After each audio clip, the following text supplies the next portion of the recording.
Give us your assessment of the blowout that happened in the Oval Office on Friday. Well, first of all, the Zelensky team orchestrated that and planned it. They didn't discuss in detail in the meeting that took place prior to the press conference in the Oval Office. It had the same people in it, but no media. And Zelensky and Yermak came into this meeting to talk to that media, the international American media, to have influence over them, to put pressure on Trump. What a strategy that is, isn't it? I mean, that is really unfortunate. And the irony of this thing that we're seeing here, at the heart of Zelensky's concerns, he wants security guarantees before there was a ceasefire. He would actually, and he told it to the president, reject the ceasefire. If the president was able to get a ceasefire immediately, Zelensky would reject it if there were no security guarantees. And that's what the real issue is here. What the president is trying to say is, look, I understand we need security guarantees, and what are the security, for the people to understand, we're talking about security guarantees so that Russia is deterred and does not reattack. We know full well that even if there was a peace agreement, Maria, we know from Putin's behavior now 20-plus years that he will break that peace agreement and at a time convenient to him, reattack to topple the regime. Zelensky knows that. Trump administration knows that. Europeans know that. But Zelensky wants the security guarantees to deter him in place before negotiations and a ceasefire. What the President Trump is saying, look, let's get the deal first, let's get the ceasefire, and then we'll put the security guarantees in. He even suggested at the press conference in the Oval Office, and this would have been the headline except for the collision that took place at that meeting between President Zelensky and President Trump and the Vice President. He suggested, look, this is President Trump speaking, British and French troops are going to go into Ukraine after there is an agreement as peacekeepers, and it's conceivable that we could.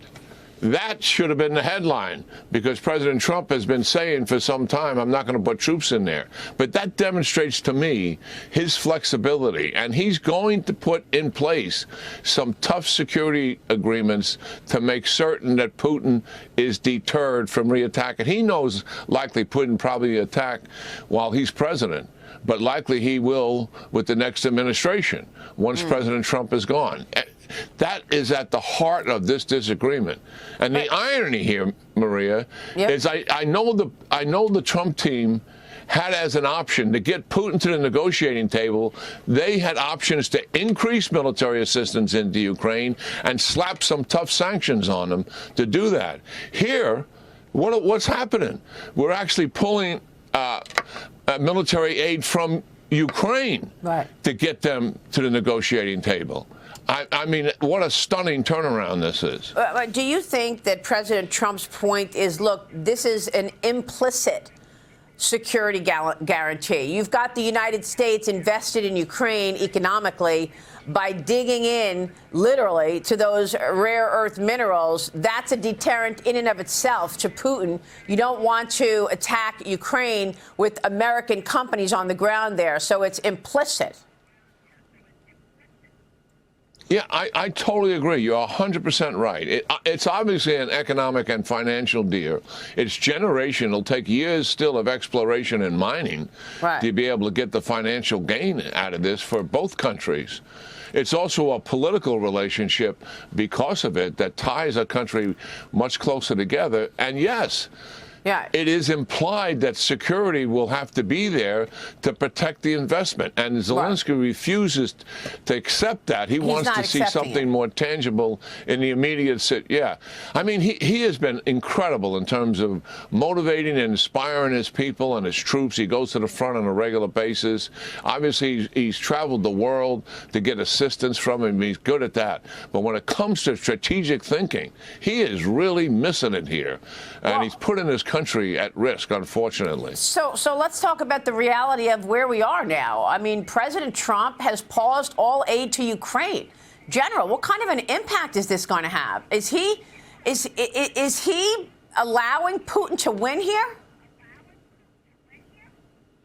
Well, I think our adversaries will look at that as a positive thing for them and embolden them. If this is temporary and it's just going to last until we get Zelensky to move towards accepting the mineral deal and also reconciling with the president, not much harm will be done. But if this goes on any period of time, there's air defense systems, long-range missiles.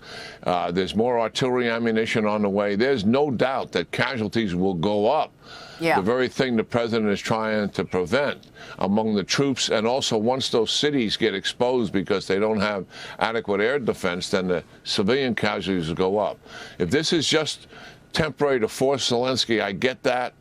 But if it turns into something permanent, then we have major, major issues here. Well, Russia commenting on how the U.S. is responding to the conflict, a Kremlin spokesperson said this: the new U.S. administration is rapidly changing all foreign policy configurations. This largely coincides with our vision. President Trump was asked about it. Watch this. But Russia says that your administration's foreign policy is, quote, largely in line with their vision. Well, I'll tell you what, I think it takes two to tango, and you're going to have to make a deal with Russia, and you're going to have to make a deal with Ukraine. You're going to have the assent, and you're going to have the consent from the European nations, because I think that's important, and from us. I think everybody has to get into a room, so to speak, and we have to make a deal. And the deal can be made very fast. It should not be that hard a deal to make. It can be made very fast. So, General, Bloomberg this morning is reporting that Putin has agreed to help the U.S. broker nuclear talks with Iran. So you really don't know what's going on in terms of President Trump's conversation with Putin, do we? And what that entails. Well, first of all, on the premise that our foreign policy and Russia's are aligned, I mean, nothing could be further from the truth. I mean, that's quite rich. I mean, Russia has invaded a democratic sovereign country, killed 12,000 civilians, 60 to 70,000 Ukrainian and military, devastated some of their cities, took thousands of kids, kidnapped them and moved them into Russia and committed genocide among the civilian population early in the war. I mean, and also is threatening, and seriously threatening, expansion into Eastern Europe. The United States doesn't take territory, doesn't belong to us, and we certainly don't invade democratic, independent countries. So there's nothing could be further from the truth in terms of that. Now, does the United States want to negotiate over Ukraine? And it appears that Russia does, but most of the people who've been involved in the negotiations with the Russians, the jury's kind of out in terms of whether they're serious or not. Serious in terms of willing to compromise, Maria. They've come in with very hard-line positions, which is pretty normal for them. But we still got to see if they're really willing to make a substantive deal here.